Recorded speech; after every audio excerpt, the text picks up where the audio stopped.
சேலத்துல நம் நாடு படத்தோட வெற்றி விழா நடக்குது. தன்னோட படம் வெற்றி விழா கொண்டாடினா கூட சிவந்த மண் திரைப்படத்தை பார்த்துட்டு எம்ஜிஆர், நான் மனசார ஒத்துக்கிறேன், என் மனதார வாழ்த்தவும் செய்யறேன், என்னை விட சிவாஜி கணேசன் மிக மிக மிக சிறந்த நடிகர்னு இதயம் திறந்து பாராட்டியிருக்காரு.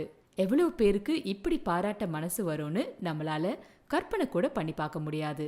மக்கள் திலகமும் நடிகர் திலகமும் தங்களுடைய பாணிகள்ல வேறுபட்டு இருந்தாலும் கூட திரைத்துறையில இணைஞ்சு ஒருத்தருக்கொருத்தர் நட்போடையும் சுயமரியாதையோடையும் எங்க இருக்காங்கிறதுக்கு இந்த மாதிரியான நிகழ்வுகள் சாட்சியா இருக்கு. அந்த காலத்துல மேற்கத்திய பாணியில இருக்கிற திரைப்படங்கள், அதன் கதைகள், அதன் தழுவல்கள்னு எல்லாத்துலயும் எம்ஜிஆரும் சிவாஜியும் நடிச்சிருக்காங்க. குறிப்பா சிவாஜி கணேசன் அவர்களை சொல்லணும்னாக்கா, நாவல்கள் சார்ந்து வரக்கூடிய கதை அம்சம் மிக்க அருமையான படங்களுக்கும் தத்துவார்த்தமான படங்களுக்கும் உடனே ஓகே சொல்லி நடிக்கக்கூடியவர்.